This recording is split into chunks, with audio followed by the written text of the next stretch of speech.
Ovals. Ovals? Yeah. So welcome back after that brief intermission. Yeah, we had people we needed to talk to. Good people. I like them. Anyway, yeah. So, how about that E3 stuff, man? The only thing I really care about, let's see, I don't give a damn about dating this video. Good. Because I want to talk E3 stuff. I mean, I can't really think of anything that I really... How about that Mass Effect 3? Really good stuff. And Halo Reach? I hate you so much. Yeah, seriously. I wouldn't mind having some old E3s at this point. I wouldn't mind having Mass Effect 1, 2, and 3 remastered. And So put wait. on PS4 and Xbone and PC and with all the DLC. I wouldn't mind that at all. But it's never going to happen because EA is a bunch of shitlords. That actually brings me to an interesting idea I've had. Like, okay, so have you ever thought, if it were... Man, I really love those walls. If it were at all possible, right, to play a game again for the first time, for you, what would it be? Like a game that you get to experience, fresh. You have no memory of it.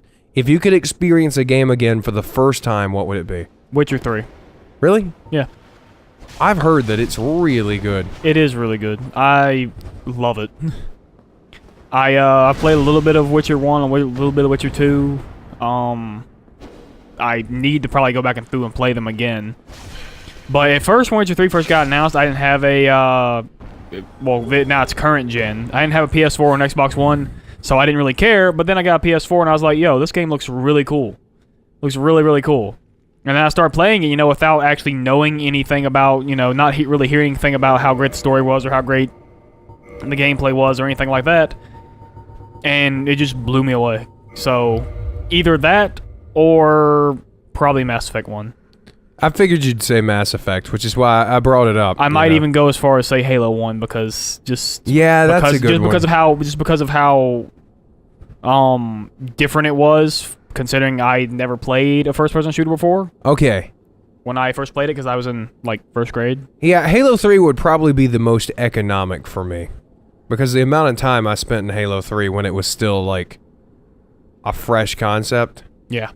Was, you know, I mean, I buried myself in Halo 3. Essentially.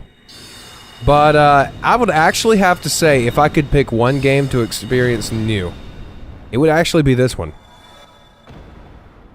I figured you were going there. Because I played this game completely blind with no knowledge of it, right?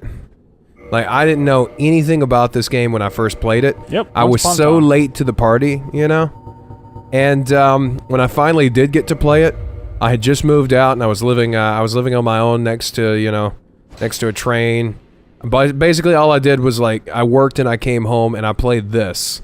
And so, like, the sense of... Star Trek or something. Well, mostly just played this. And it took me months to actually get even this far.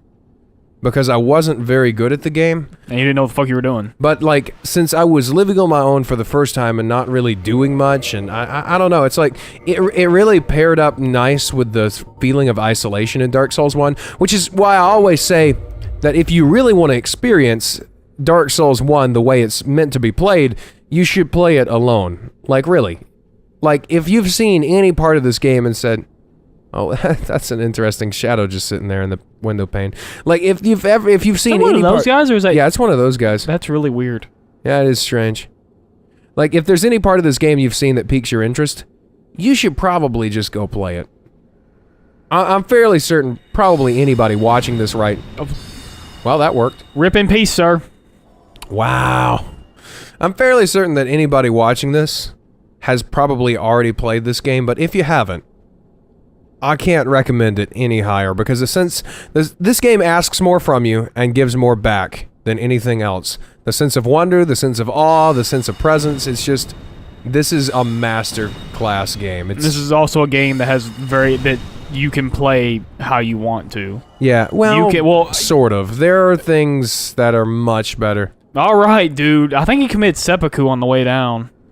I think he wasn't all the way dead until he just did that. Well, at least we killed all the Klansmen, so... Nope, there's one. I could have swore there was a bunch of them down there too. I don't think they're rendered in yet. Oh. We going in that secret painting world? What secret painting world? You know, the secret painting world. It's a secret. I'm we telling you actually about can't. It. We can't? Anyway, no. Oh shit, you're right. We haven't gone back and got the peculiar doll. Yeah. You know, those knives look a lot better when you're transparent. Yeah. They don't feel any better. I'd imagine not. What's not transparent is my pain. Crawling in. Yeah, but like, in all seriousness though, this game, if I could play it new for, you know, all over again, if I could get that experience back, I'd want to. Because now I feel like I kind of know everything, you know? And I know this is going to sound strange, but now that I know everything, I kind of don't want to know it, you know? Well, no, I know. It's a sense of mystery that... Well, it's just... I like the feeling of not knowing, you know? well, that's the purpose of the idea, I thought, because...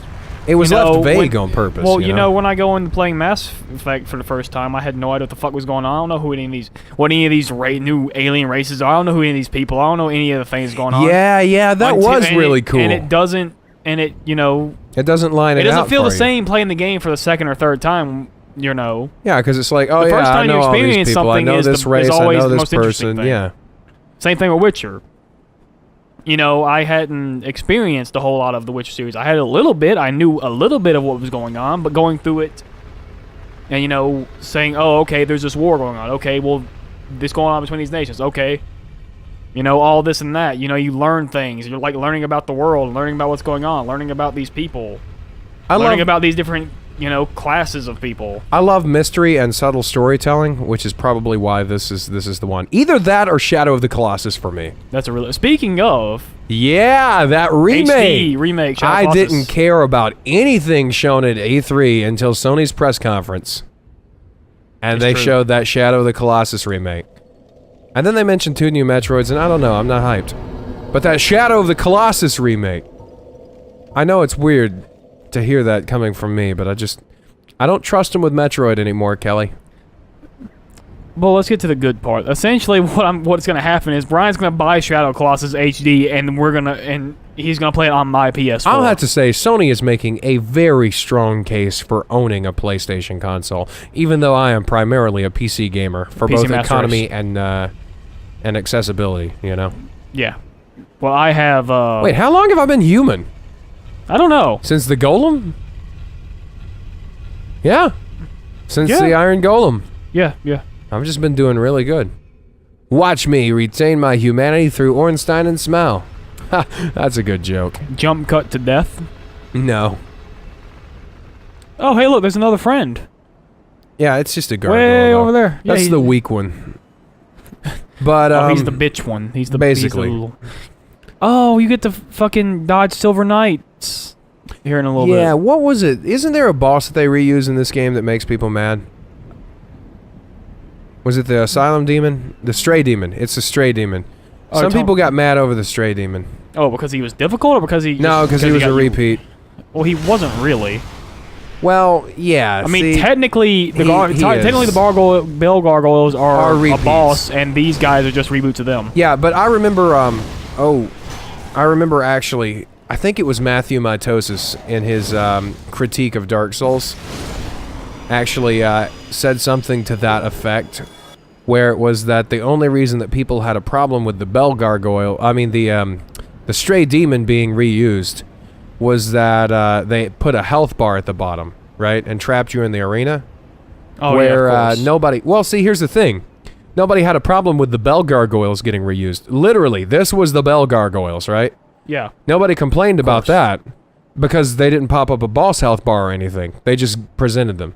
Like, As it normal makes basic you... enemies. Yeah, basically it makes you feel like you've progressed. So it doesn't... So even though they reuse it, it doesn't feel like they did it out of economy or cheapness or anything, you know what I mean? The fuck? Why is that going up? Come back down. They just hit it at the wrong time. But yeah, you get what I'm saying, right? There's an asshole undead somewhere I think pulling that's a lever. interesting. Actually, yeah, what is making this corkscrew work? I wonder if he stepped on if he'd slide down. Magic, probably. Yeah, probably. Actually, yeah, this place is full of magic. You ever notice that with the female characters? It's a little strange. The way they just... Okay, you move them around a bit, right? Yeah. And after you move them around, they stop, pose, and then their legs turn inward. Watch. There we go. You're pose not stopping and... long enough. Wait, hold on. Yeah, there it was. Did you see it? Yeah, okay, hold on. I saw it. I'm gonna move it for a bit. I'm gonna stop. Boop. That's why. And... Shoot. Locked and loaded. Why? I think it's because it uses the male standing animation until it switches to the female one. Yeah, probably. Which I kind of actually like better than just the male one, because the male one's just kind of, it stays tense, but like the female is just relaxes after a while. Oh, that's right. How could I forget? I need to actually level up a little.